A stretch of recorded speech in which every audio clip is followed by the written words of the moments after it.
우리가 지난주에 제가 조금 신학적인 얘기들을 드렸어요. 이런 예언서들은 아주 특별한 단순한 무슨 셰익스피어나 무슨 톨스토이의 그런 글을 읽는 게 아니에요. 역사를 넘어서서 계시는 하나님의 말씀에 대한 묵시가 바로 선지서, 묵시록이라고 하는 겁니다. 그러니까 기본적으로 우리 인생들의 이야기가 아닌 거예요. 다니엘서도 마찬가지고 우리가 이사야서나 예레미야나 에스겔이나 이런 모든 선지서들은 기본적으로 하나님이 선지자들에게 말씀해 주실 때 그 말씀 속에서 깨닫게 되는 진리들을 기록을 하고 그들이 보고 들은 것을 기록하는 거죠. 근데 그 보고 들은 하나님의 말씀이 선지자들에게는 의미와 상징과 해석으로 주어지겠죠. 여러분 꿈을 꾸면 꿈속에 누가 말해줘서 꿈을 꿉니까? 그거 아니죠. 그저 여러분 속에 있는 의식이 작동해서 여러분들의 지성을 자극하고 그래서 누가 뭐라고 말을 안 해도 누가 뭐라고 안 보여줘도 여러분은 꿈속에서 무의식적으로 그것을 보게 되고 또 그것에 대한 의미도 스스로 이해하게 되죠. 그렇죠? 하나님의 묵시 계시록을 바로 그런 형태로 우리가 보는 겁니다. 하나님의 영원한 말씀이 선지자들에게 임하면 이 선지자들은 그 듣고 본 것에 대한 내용을 적는 거예요. 적을 때 그것에 대한 객관적인 사실을 적었다는 것이 중요해요. 꿈은 주관적인 거죠. 그렇죠? 우리가 그냥 하는 말로 그런 말 있잖아요. 그건 네 꿈이지. 네 꿈이란 말은 주관적이란 얘기잖아요. 근데 선지자들이 하나님의 묵시를 받고 그 속에서 보고 듣고 알게 된 내용들은 객관적인 내용들입니다. 단 이것은 역사를 초월해 있는 거예요. 그러다 보니까 오늘날 우리가 이런 내용들을 읽고 이해를 하는 게 쉽지가 않죠. 왜냐하면 역사를 초월한 얘기다 보니까 어려운 거예요. 이번 주 성경 묵상하셨죠? 예레미야서 하시다 보니까 하나님이 블레셋 가사 지역을 초토화시키겠다 이런 얘기가 있잖아요. 제가 그거 보면서 깜짝 놀랐어요. 야, 수천 년 전에 벌써 하나님께서 그 가사, 지금 가자 지구가 가사입니다. 여러분 성경에 나오는. 그리고 그곳에 살던 족속들이 바로 블레셋 족속들이에요.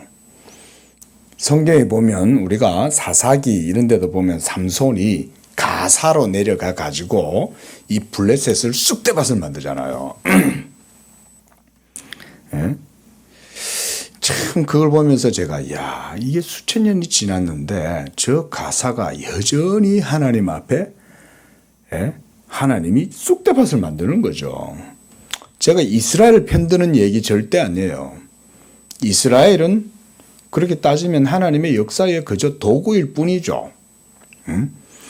가자 지역, 가사 지역 그것을 그 예레미야 선지자도 거기를 하나님께서 완전히 초토화시키겠다고 말씀하시는 내용이 나오죠. 그런 내용들이.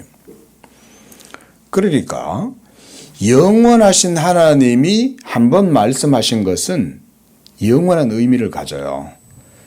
그래서 여러분들이 좀 어려우시더라도 선지서를 들으실 때는 이런 공부를 신학적인 공부를 좀 한다 이렇게 생각을 하시면서 들어야 돼요.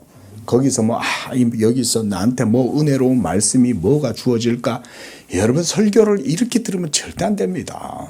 물론 이렇게 듣는 내용들도 있긴 하겠지만 성경의 기본적인 내용을 모르고 여기에서 나한테 은혜로운 말씀 뭘까? 이것만 생각하면 성경 전체의 맥락을 이해할 수 없겠죠. 그렇잖아요. 그렇죠? 오늘도 보면 예를 들어서 이런 거죠. 19절 이런 말씀은 좋잖아요. 응? 큰 은총을 받은 사람이요. 이러면 이거를 나한테 적용시키는 거야. 사람들이. 성경을 그래 보면 안 된다 이 말인 거죠. 큰 은총을 받은 사람이요. 강건하라. 평안하라. 강건하라. 좋은 말씀이다. 이러면서 또 이걸 또 적어가지고 들고 다니면서 주머니에 넣어갖고 다니고 그렇게 성경을 미신적으로 받고 하나님 말씀을 그렇게 이해하면 안 된다 이거예요. 응? 성경은 성경통으로 전체 맥락을 따라서 이해하고 그 속에서 신학적으로 교리적으로 바르게 이해해서 그렇게 해야지. 요거 하나 야 평안하라 강건하라 좋은 말씀이네. 그럼 요거만 받을 거예요? 그럼 그 앞에 내가 칠 것이다 이런 얘기는 왜 안 받아요? 그 성경을 그렇게 보지 마라 이거죠. 자, 이와 같이 하나님의 영원한 말씀을 우리가 받을 때는 신학적인 이해가 필요합니다. 여러분들도 조금 애를 쓰셔야 돼요. 자, 말씀드리는 바는 뭐냐면 선지자를 통해서 하나님이 자기의 묵시를 알려주실 때에는 그것은 모든 시대를 사실은 초월한, 그래서 우리가 더 신학적으로 깊이 있게 들어가 보면 이렇게 이해를 하시면 돼요. 창세전에 이 모든 세계가 지음을 받기 전에 영원하신 삼위일체 하나님 그분 자신 안에서 성부와 성자와 성령 하나님이 신적인 협약 그 가운데 작정하신 것, 이것이 어떻게 됐어요? 역사 속에서 이제 이루어지는 거죠. 신적인 작정이 역사상 이루어지는 거예요. 우리가 이런 걸 작정과 성취다라고 말하죠. 역사 속에 이제 그게 이루어지는 거예요.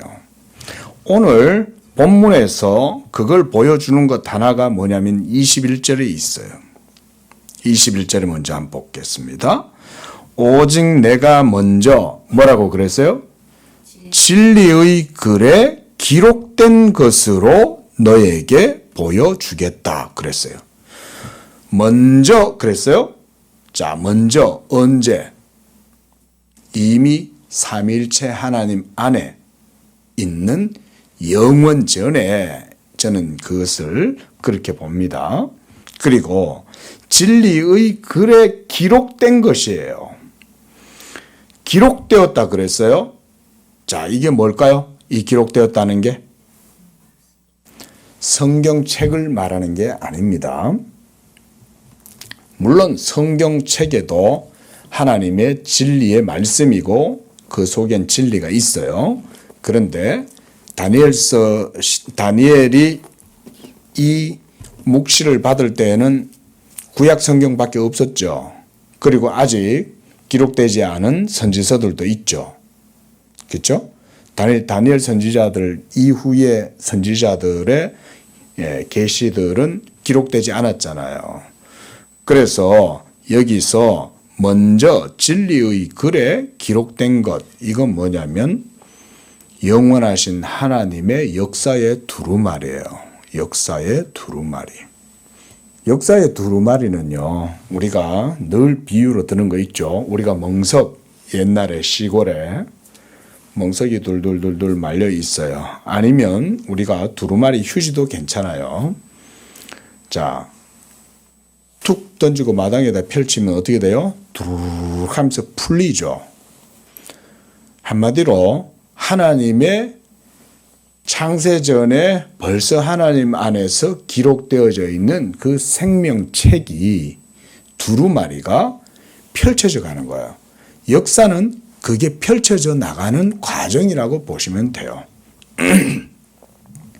우리가 두루마리 휴지는 기니까 여기서 평평한 곳에서 한번 쭉 펼쳐봅시다. 밀면 두루룩 하고서 풀려나가겠죠. 풀려나가는 그 시점마다 매 순간순간 한 단계 한 단계가 역사의 한 페이지를 장식하는 거예요. 그렇게 이해를 하시면 되겠습니다. 자, 우리 한번 성경을 한번 찾아볼까요? 먼저 시편 139편 찾아보겠습니다. 시편 139편 16절. 자, 여기에서 말하는 책은요, 다시 말씀드리지만 성경책 얘기하는 거 아니에요.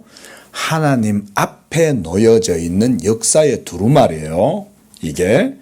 자, 함께 읽습니다. 시작. 내 형질이 이루어지기 전에 주의 눈이 보셨으며 나를 위하여 정한 날이 하루도 되기 전에 주의 책에 다 기록이 되었나이다. 그렇죠? 주의 책이에요. 주의 책. 바로 영원하신 삼위일체 하나님, 그분 앞에 놓여져 있는 역사의 책. 저는 그렇게 표현을 합니다. 왜냐하면 이 책이 펼쳐지거든요. 책은 덮어두는 게 아니잖아요.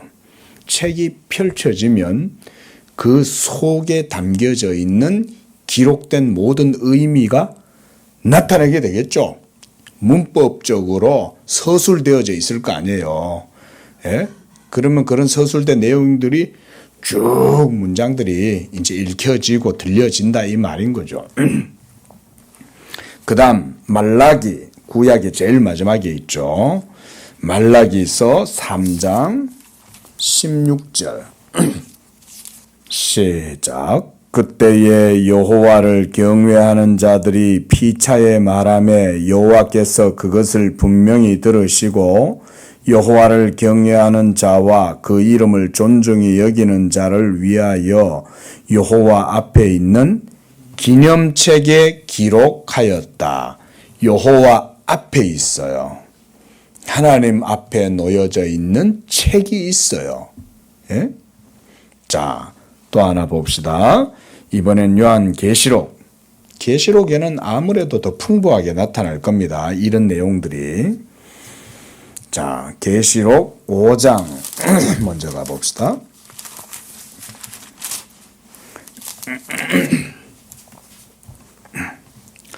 계시록 5장 1절 보세요. 시작. 내가 보매 보좌에 앉으신 이의 오른손에 두루마리가 있으니 안팎으로 썩고 7인으로 봉하였더라. 2절. 또 보매 힘있는 천사가 큰 음성으로 외치기를 누가 그 두루마리를 펴며 그 인을 떼기에 합당하냐. 누가 그 두루마리, 그러니까 여호와 앞에 놓여져 있는 책이잖아요. 이걸 누가 그 책을 열겠냐 이거예요. 그렇죠? 우리 그 일기장 이런 데 보면 옛날에, 요즘도 그런 게 나오나요? 일기장에 보면은 소녀들을 위해서 자물쇠를 달아놓잖아요. 자물쇠. 예? 그렇죠? 예.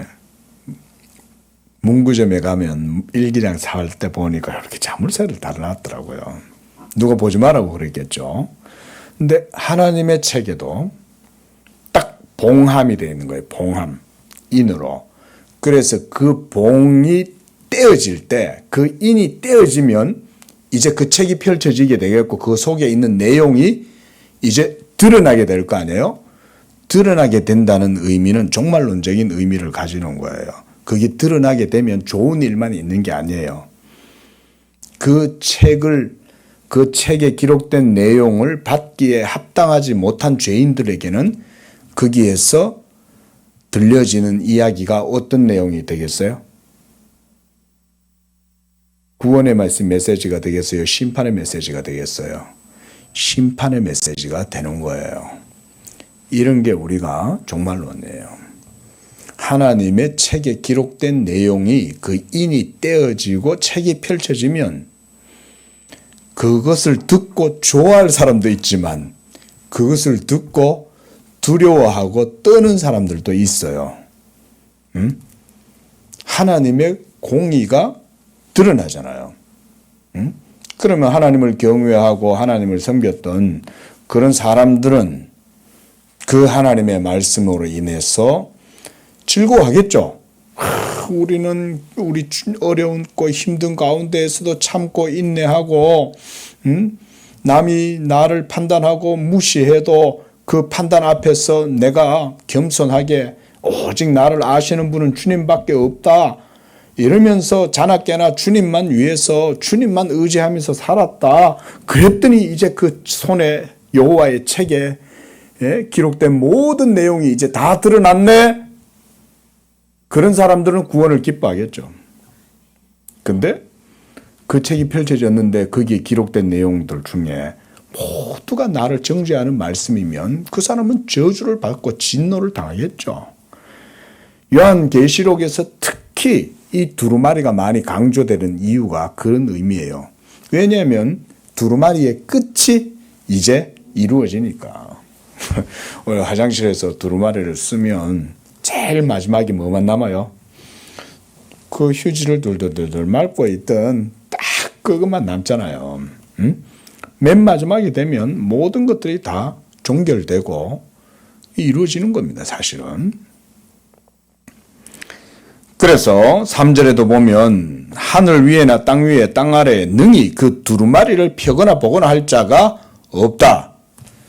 하나님 앞에 있는 하나님의 책이니까 뭐 못하는 거죠, 함부로. 자, 계속 9절까지 계속 그 두루마리에 대한 내용이에요. 근데 7절도 한번 보십시오. 7절도 보니까 그 어린 양 바로 다윗의 뿌리죠. 그 예수 그리스도께서 나와서 보좌에 앉으신 이의 오른손에서 두루마리를 취하시는 거예요.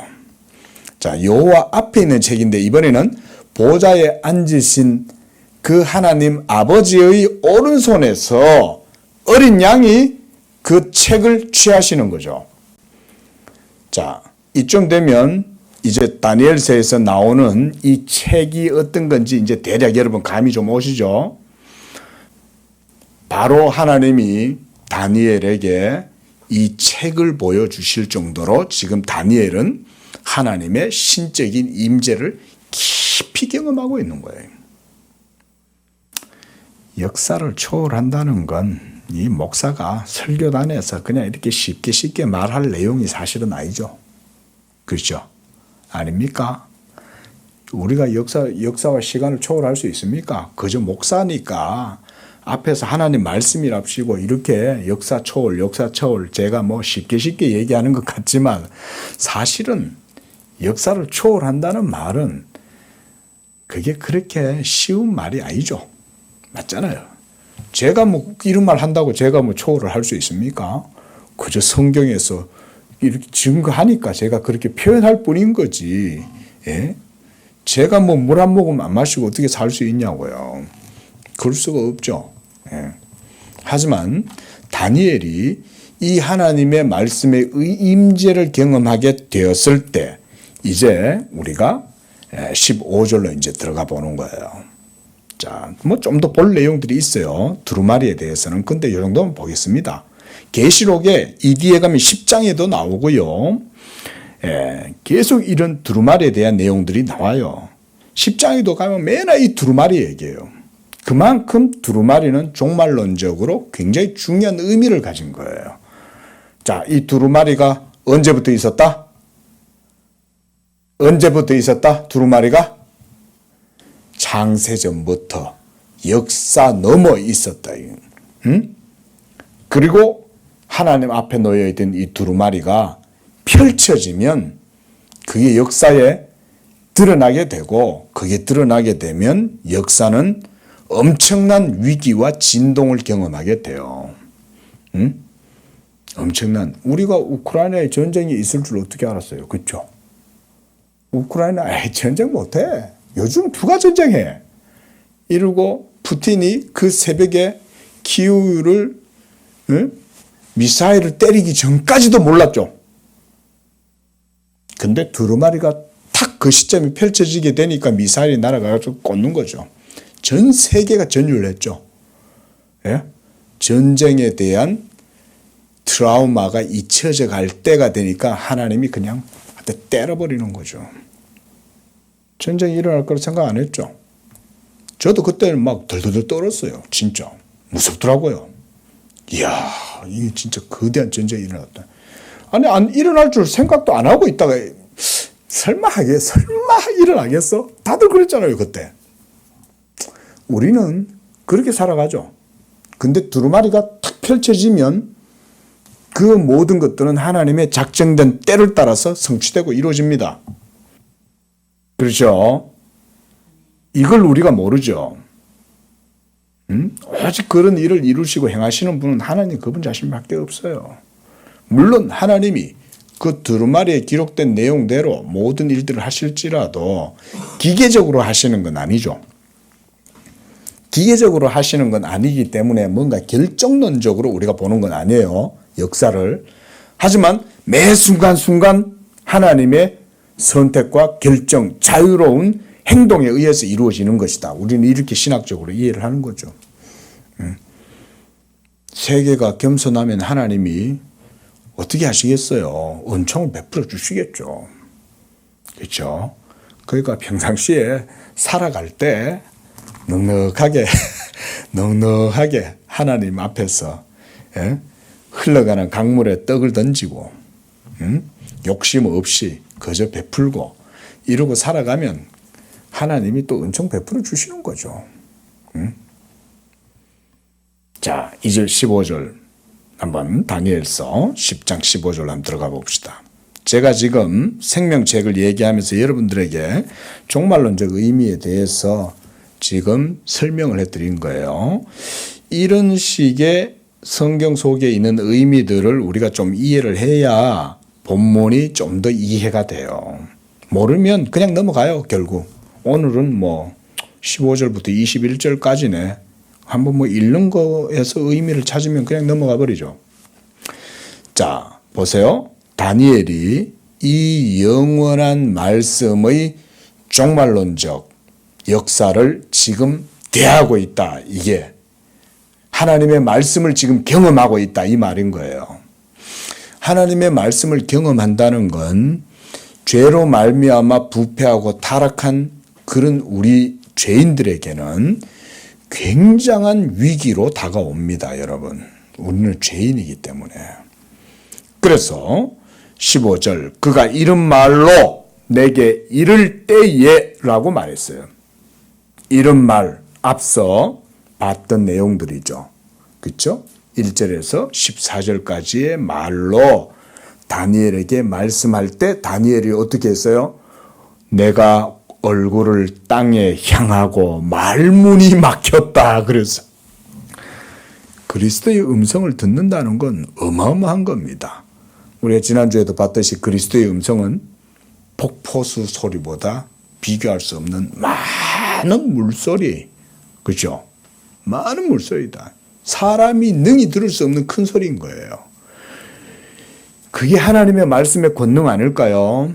이 말씀의 권능이 임하면 놀라운 이런 압도적인 이런 권능에 의해서 말문이 막히는 거예요. 말문이. 어안이 벙벙해지는 거예요. 아무리 지혜롭고 담력이 좋은 사람도 하나님의 말씀 앞에서는 함부로 어떻게 입을 열 수가 없어요. 그래서 이제 16절 보세요. 그런 다니엘에게 인자와 같은 이가 그랬습니다. 누굴까요? 예수님. 인자와 같은 이예요. 예, 인자와 같은 이. 아직은 예수님이 성육신 하시지 않았죠. 그렇죠? 천상에 계시죠.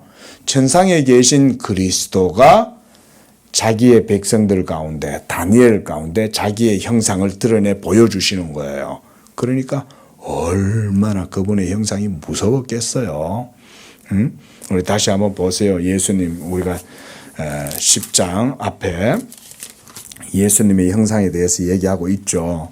자, 15절, 죄송합니다. 5절. 자, 그때에 내가 눈을 들어 바라본즉 한 사람이 세마포 옷을 입었고 허리에는 우바수 승금을 띠고 그의 몸은 황옥 같고 그의 얼굴은 번갯빛 같고 그의 눈은 횃불 같고 그의 팔과 발은 빛난 녹 같고 그의 말소리는 무리의 소리와 같다. 이게 바로 우리 주님의 형상이다. 우리가 요한계시록도 지난주에 그래서 봤어요. 그렇죠? 그러니까 사도 요한도 그리스도의 임재 앞에서 사도 요한조차도 엎드리잖아요. 죽은 자 같이 되잖아요. 죽은 자 같이 된다는 걸 주목해 보십시오. 하나님의 실제적인 현존이 우리에게 나타나면 여러분의 삶은 큰 이제 위기가 발생할 수 있습니다. 여러분, 하나님이 그렇게 호락호락하고만 만만한 분이 아니에요. 하나님이 이곳에 찾아오시면 준비가 돼야 돼요. 여기가. 안 그러면 이게 감당을 못해. 우리가 지진이 일어나는 걸 방지하기 위해서 건물을 지을 때 뭐 합니까? 지진 일어나기 전에 내진 설계를 하죠. 그죠? 하나님이 임재하실 때에는 미리 하나님이 준비를 시킵니다. 안 그러면 그분을 못 받습니다. 우리가. 응? 하나님이 어느 날 갑자기 생짜배기 죄인들에게 들어오시면 죄인들은 어떻게 되겠어요?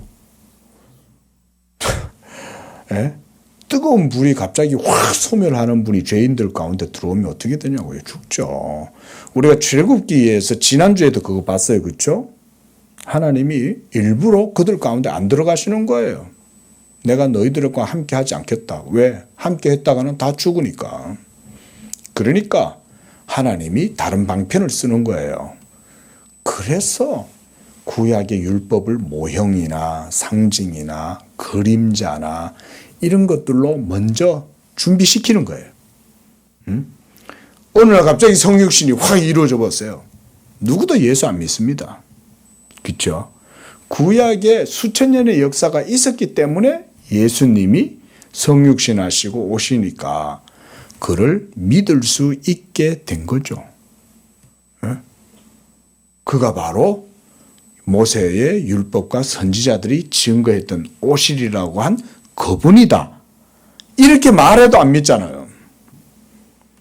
그런데 그런 거 없이 그냥 훅 한마디로 훅 들어오면 누가 예수님을 믿겠냐고요. 자, 16절. 그가 내 입술을 만진지라 그랬습니다. 이런 게 이제 은혜로운 거죠. 이런 게. 자, 왜 입술을 만지셨을까요? 15절에 말문이 막혀서 다니엘이 아무 말을 못하니까 그리스도께서 다니엘에게 은총을 베풀어 주는 거예요. 그리고 그의 입을 만지고 열어주시는 거예요. 하나님이 여러분들에게 은혜로 붙들어 주지 않으면 우리는 하나님 앞에 설 수 없습니다. 믿으시기 바랍니다. 예? 여기서 있는 목사도 마찬가지죠. 제가 뭘 알아가지고 여러분들 앞에서 성경에 대해서 진리에 대해서 말한다고 이러고 있겠어요. 하나님이 이 부족한 자에게 자기의 말씀을 보여주시니까 여러분들에게 증거할 수 있는 거 아니겠어요? 저는 솔직히 그렇게 할 만한 사람이 못 돼요. 네. 저보다 더 훌륭하고 대단한 분들 많아요. 학식도 뛰어나고 인격도 뛰어나고 그런 분들 많은 거 제가 알아요. 제가 그분들보다 결코 잘나지 못했다는 것도 잘 알아요. 근데 오직 하나님이 자비로우심으로 이 종에게 자기의 말씀을 보여주셨기 때문에 저는 여러분들에게 이렇게 당당하게 하나님 말씀 전할 수가 있어요. 하나님이 저에게 자기의 말씀을 보여주셨어요. 저는 그것을 봤어요.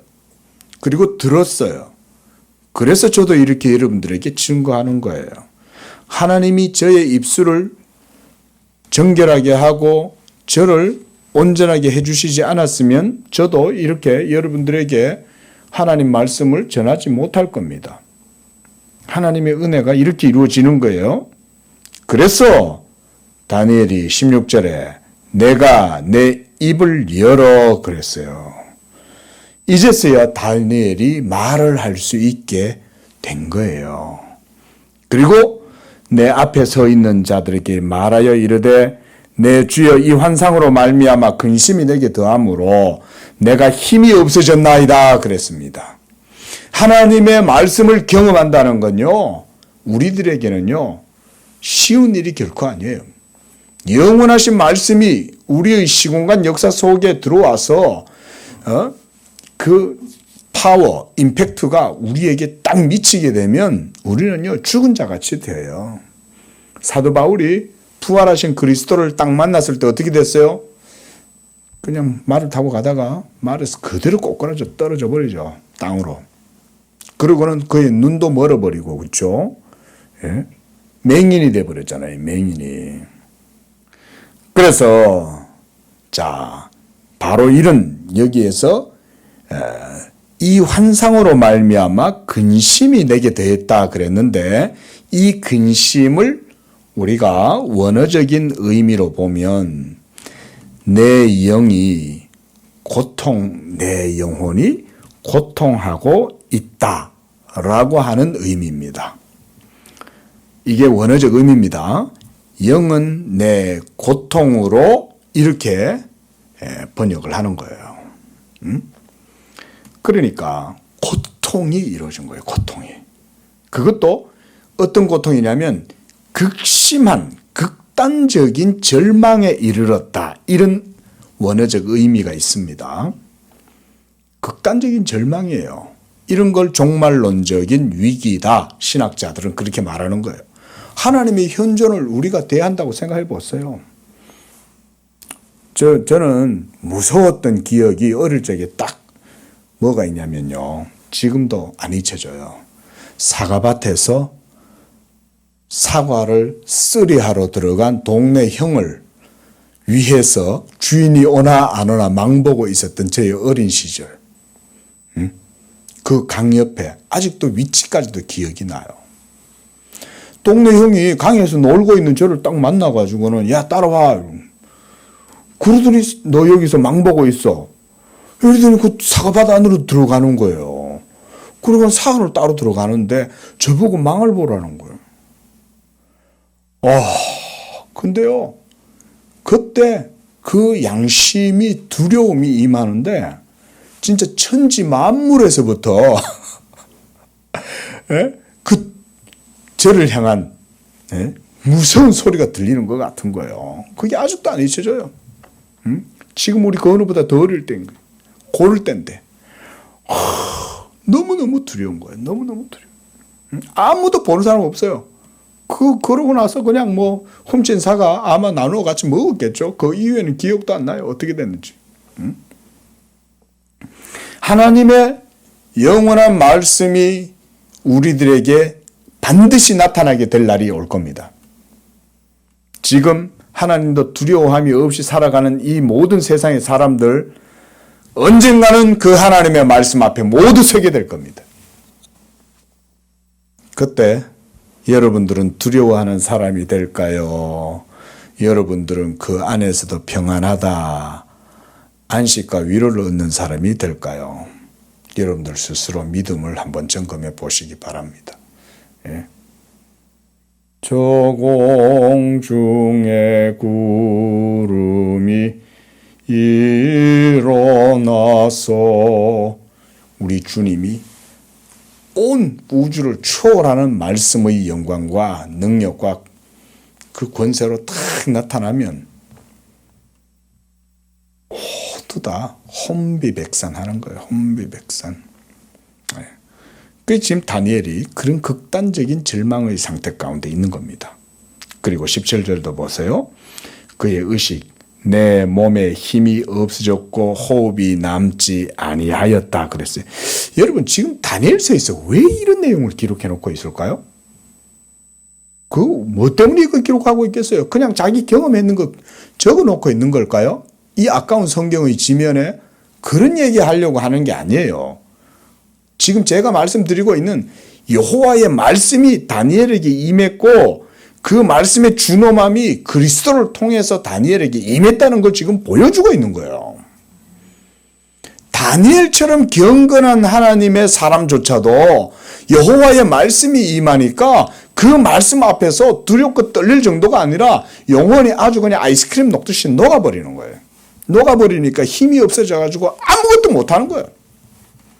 그래서 내 몸에 힘이 없어졌고 호흡이 남지 아니하였다 그러는 거예요. 호흡이 남지 숨도 못 쉬겠는 거야. 이게 극단적인 절망의 상태에 도달해 있으니까. 그래서 내 주의 이 종이 어찌 능히 주와 더불어 말할 수가 있겠습니까? 여호와께서 임재했으니까 그분과 말을 못하는 거예요. 자, 대표적으로 하나님하고 대화를 자유롭게 했던 사람 누가 있어요? 모세죠, 그죠? 모세는 사람이 친구와 대화하듯 그렇게 대화했다 그랬어요. 참, 그러고 보면 모세는 정말 큰 은혜를 받은 거예요. 그 정도로 여호와와 대화를 할 정도다. 이거는 그래서 모세만큼 하나님의 은총을 받은 사람도 없을 거예요. 응? 물론 나중에 뭐 이제 신약에 가면 신약의 성도들이야 모세보다 더 큰 은혜를 받은 거긴 하지만 그러나 18절에 자 사람의 모양 같은 것 하나가 나를 만지며 나를 강건하게 했다. 이게 바로 은혜입니다.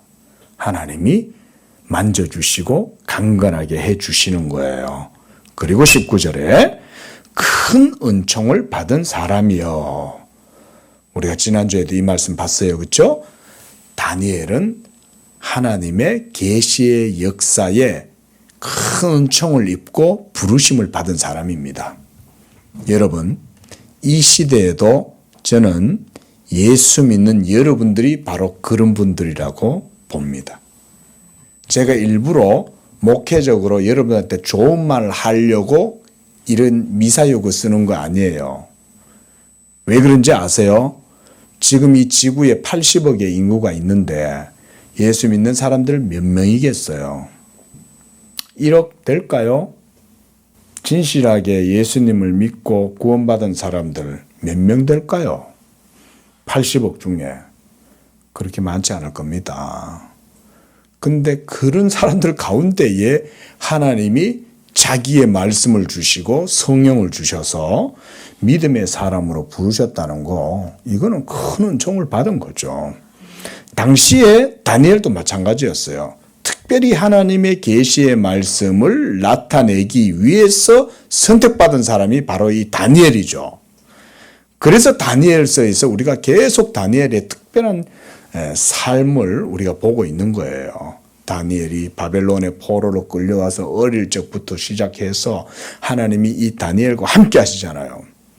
그래서 이 다니엘로 하여금 놀라운 은혜와 능력 가운데 붙들어주고 역사하신 거죠. 그래서 이 다니엘이 여호와를 가까이 만날 때에 완전히 주눅이 들어가지고 죽은 자같이 되었을 때 주님이 은혜를 주셔요. 이게 자비의 능력입니다. 하나님의 은총의 능력이 이런 거예요. 하나님을 대하면 누구도 하나님 앞에 우리는 설 수 없습니다. 누구도. 그런데 그 설 수 없는 하나님 앞에서 설 수 있는 사람이 있는 거죠. 그럼 어떻게 그 사람이 서게 되겠어요? 거기에 은혜가 작용하니까 그 죽은 자 같은 자를 하나님이 다시 살리는 거예요. 세워주시는 거예요. 이게 은총의 능력입니다. 그래서 두려워하지 마라. 평안하라. 강건하라. 강건하라. 주님이 이 다니엘의 영혼에 힘을 불어넣어 주시는 거예요. 이게 은혜의 능력입니다. 그래서 다니엘이 힘이 나요. 그래서 그가 이같이 내게 말씀하시니 곧 내가 힘이 나게 되었다. 이런 게 진짜 은혜로운 거 아니겠어요? 우리 주님이 여러분에게도 힘을 주시는 줄로 믿습니다. 은혜 앞에 설 수 있는 힘. 그 노래 노르웨이에서 만든 노래, 노르웨이에 있는 작곡가가 만든 노래인가요? You raise me up 그거 있잖아요. 그게 이제 북유럽에 있는 어떤 스웨덴인가 어떤 나라에 있는 분이 만드셨다고 그래요. 노래가 보면 약간 북유럽풍이긴 하거든요. 네가 지치고 힘들어서 침체되어 가지고 아무것도 못할 때 하나님이 너를 세우신다. 그의 어깨 위에 은혜의 양을 탁 붙들어준다. 얼마나 은혜로운 찬양입니까 그게. You raise me up. 참 이 하나님이 이 다니엘에게 그런 은혜를 주시는 거예요. 그래서 19절 보세요. 다니엘이 이제 이렇게 고백하죠. 내 주께서 나를 강건하게 하셨습니다. 예. 여러분들에게도 하나님이요 강건하게 하십니다. 영적으로 살아가는 힘 여러분의 힘으로 못 삽니다.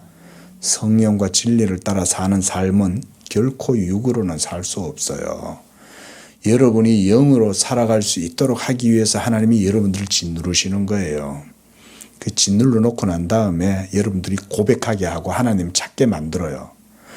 주여 은총을 베풀어 주시옵소서 기도하게 하는 거예요. 그러면 하나님이 평안하라 강건하라 오셔서 위로해 주시고 새 힘을 불어넣어 주시는 거예요. 그래야 은혜를 아니까 팔딱팔딱 날뛰고 그냥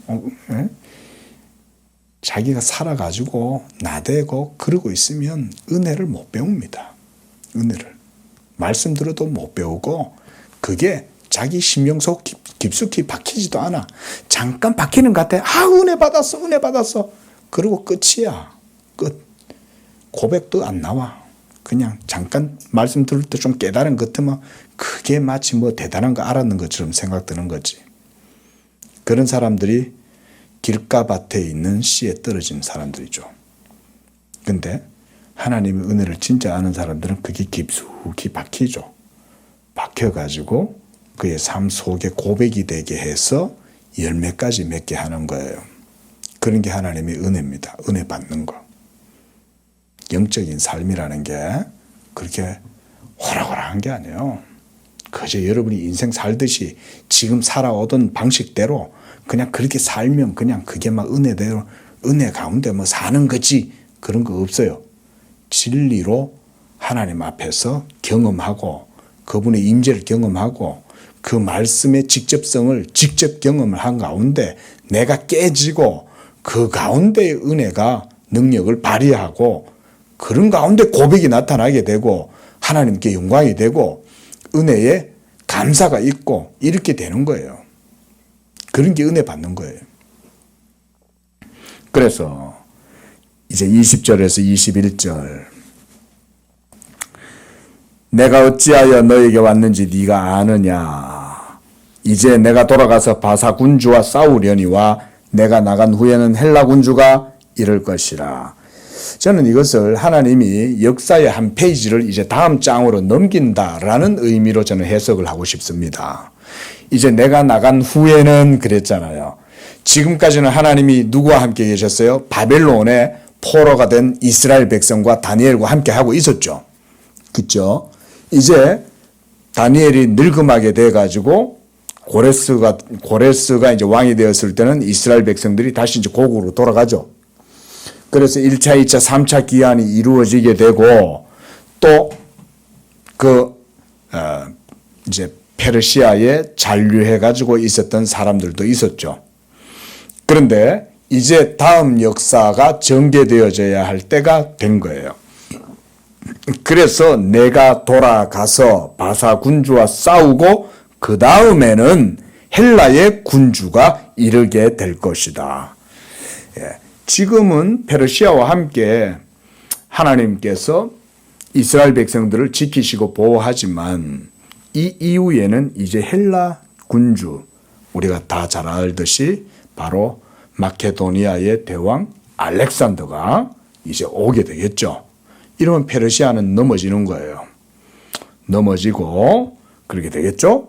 자, 그리고 21절 보십시오. 자, 내가 먼저 진리의 글에 기록된 것으로 너에게 보이리라. 이것은 제가 설교 서두에 말씀드렸습니다. 역사의 책이에요. 하나님 앞에 놓여져 있는 여호와의 두루마리, 역사의 책이 펼쳐지고 이제 그것을 너에게 보여주겠다는 거야. 그 속에 있는 것을 열어서 보여준다는 건 우리의 현실 속에 살아가는 우리들에게는 심각한 내용인 거예요, 이게. 그죠? 얼마나 대단합니까? 예를 들어서 박정희 대통령이 없었으면 경부고속도로가 생겼겠어요? 근데 하나님이 철권 통치자를 세워가지고 나라의 모든 인프라를 막 만들죠. 그러니까 우리 사람들 눈에는 박정희 대통령이 거의 신격화되는 거예요. 그러니까 막 박정희 사당까지 지어놓는 거지. 대단해 보이니까. 그 우상 숭배인데도 박정희를 그렇게 숭앙을 하는 거죠. 숭앙. 근데 누가 박정희를 세웠어요? 역사의 주권자인 하나님이 철권 통치자를 세우는 거죠. 그래가지고 군 지휘복 딱 씌우고 여기 군복 입고 다니면서 전국을 다니면서 막 이분이 지휘봉을 가지고 막 이렇게 하고 하잖아요. 자, 그걸 보면 그 자체로는 우리가 보면 대단하다 이런 생각이 들겠지만 더 대단한 건 뭐냐? 그가 그렇게 함으로써 이 나라가 발전할 수 있는 기반을 만들었고 하나님이 이 나라의 복음의 사역이 이루어지도록 그 모든 것들을 사용하시는 거죠. 로마가 없었으면 세계로 복음이 전파될 수 있었겠어요? 로마는 세계로, 세계는 로마로, 팍스 로마나라는 정신을 가지고 온 세계를 정복했을 때 예수 그리스도의 복음이 전 세계로 전파될 수 있었던 거예요. 우리나라 같이 정말 길에 닭똥, 돼지똥, 개똥, 범벅이었던 그런 조선 땅이 하나님이 역사하시니까 복음으로 말미암아 이 나라가 개화가 되고 정신이 새로워지면서 이 땅 가운데 하나님이 그런 역사들을 일으키신 거 아니겠어요? 제가 이사야서 하면서 우리나라 역사에 대해서 저 여러분들한테 좀 많이 설명을 드렸는데 하나님이 우리나라를 그렇게 만들어 가시는 거예요. 일제로 말미암아 탄압도 당하게 하시고 또 공산주의의 위기 앞에서 나라가 큰 그런 격병도 겪다가 이렇게 된 거 아니겠어요? 한국교회가 훈련받은 거죠. 우리 결과적으로 보면 그런 거 아니에요? 하나님이 결국 한국교회를 지키시고 한국교회 성도들이 순교당하고 그 속에서 믿음을 지키고 환난과 핍박 속에서도 성도는 믿음 지켰네. 이런 찬송이 우리나라에 왜 있겠냐고요. 예? 그런 것들 속에 믿음이 일어나고 복음이 온전한 나무로 자라날 수 있었던 거죠. 안 그러면 온실 속에 화초지. 그런 일이 없었으면. 쇄국정책이 있고 그 쇄국정책 뒤에서 복음이 문호가 개방돼 들어오고 수많은 토마스 선교사뿐만 아니라 많은 선교사들이 저기 우리가 다 잘 알다시피 저 양화진에 한번 가보세요. 그 절두산이 있어요. 목이 잘려 나간 산이에요. 거기가 절두산이. 그게 하나님이 교회를 그리 세우신다고요. 그런데 그런 중에 막 철권 통치자가 나타나가지고 역사를 막 힘을 부려가지고 하니까 나라가 또 뭐 인프라가 될 수 있는 거죠. 교만할 때쯤 되면 하나님이 또 데려가 버리는 거예요. 여러분 그걸 아셔야 돼요. 그 철권 통치자라도 교만하면 안 돼요. 지금도 마찬가지인 거고. 그래서 제가 늘 그런 얘기를 하는 거예요. 미련한 통치자를 세우는 것도 하나님이 하시는 거예요. 그래서 미련한 백성들한테 미련한 지도자를 세워갖고 하나님이 그들한테 고생의 물을 먹이는 거예요. 그래 한번 교만한 너들이 한번 그런 지도자 밑에서 한번 당해봐라. 예, 어리석고 미련한 지도자 아래에서 있어 봐야죠. 그래야 진짜 현명한 지도자가 얼마나 귀한지 배우죠. 우리나라가 저는 지금 그걸 배우고 있다고 생각합니다. 얼마나 배울는지 몰라도 그것도 하나님의 섭리 속에 있겠죠.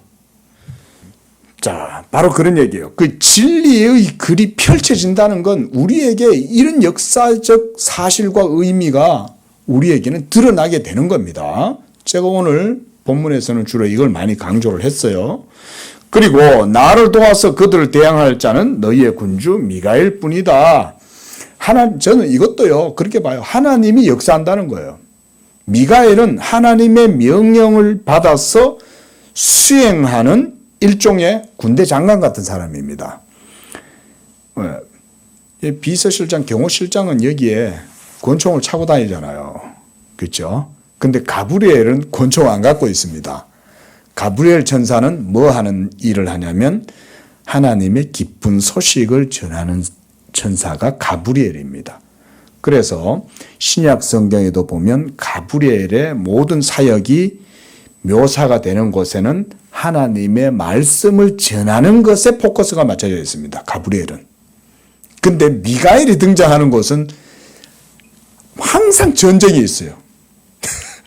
이게 하나님의 말씀을 수행하는 그런 역할들이 서로 다른 거예요. 천사들도. 미가엘이 바로 그런 하나님의 역사를 펼쳐나가거든요. 자, 두루마리가 펼쳐지면요, 그냥 펼쳐지겠어요? 어떨 땐 돌뿌리가 있을 거 아닙니까? 그렇죠? 예? 두루루루 굴러가는데 돌뿌리가 있으면 어떻게 되겠어요? 두루마리가 툭 멈춰 설 수 있겠죠? 근데 하나님의 역사의 책은 펼쳐져야죠. 펼쳐지도록 하기 위해서는 그 돌뿌리를 제거해야 되는데 그게 바로 여기서 바사국 군주와 헬라의 군주예요. 하나님의 나라가 위에서부터 땅으로 이렇게 임하게 될 때 이 세상 가운데에서는 복음을 대적하는 세력들이 항상 있어요. 그건 지금도 마찬가지입니다. 그래서 예수님이 십자가로 통치자와 권세자들의 머리를 치시고 통치와 권세를 깨트리셨다. 십자가로 이기셨다. 이런 말이 있죠. 그런 맥락 속에서 여러분이 보시면 됩니다. 예수의 십자가의 사역과 성취는 이 세상 역사와 사람 죄인들에게는 상대적으로 반대의 현상이죠. 그렇죠? 안티들이잖아요. 그리스도를 대적하는 세력들. 지금도 있어요. 여전히 통치자와 권세자들. 저 이스라엘이 그리스도를 안 받아들이죠. 계속 저런 일이 벌어질 겁니다. 핑계야. 예? 핑계야. 예? 하마스다. 무슨 이런 식의 핑계를 댈지 모르지만, 전쟁해가 좋을 사람이 누가 있어요. 그냥 예수님 영접하고 예수님한테 돌아오면 되는데 그걸 안 한다고요. 그러니까 그 땅에 평화가 없어요. 계속. 예? 하마스로 제거를 했다 쳐봅시다. 이번에는 아예 뿌리까지 다 뽑을 심산으로 마음을 단단히 먹은 것 같은데, 그래, 하마스 뿌리 뽑으면 참된 평화가 오겠습니까?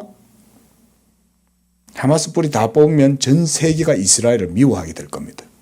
또 이스라엘이 이기면 이스라엘 축하합니다 이럴 줄 아세요? 이스라엘은요, 자기들의 교만함 때문에 하마스를 제거할 수 있다는 자만심이 지금 있지만, 그래, 하마스가 먼저 쿼터를 건드린 건 사실이죠. 그래도 하마스를 제거해 보세요. 전 세계는 이스라엘한테 냉담해질 겁니다. 그걸 알아야 됩니다. 어쨌든 하나님한테 안 돌아오면 답이 없어요.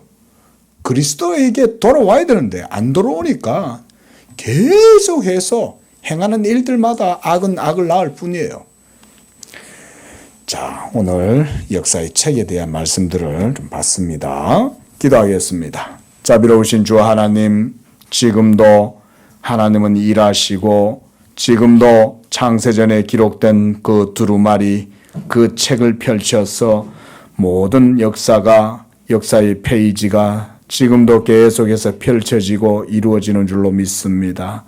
우리의 시대에도 하나님은 그와 같이 일하고 계시는데 우리는 겸손할 수 있도록 도와주시고 그 하나님의 은혜의 통치 아래에 늘 그리스도의 복음을 의지하고 그 안에서 겸손한 마음으로 하나님을 섬기고 믿음으로 하나님께 영광을 돌리는 그런 우리의 심령이 되게 도와주시옵소서. 예수님의 이름으로 기도합니다. 아멘.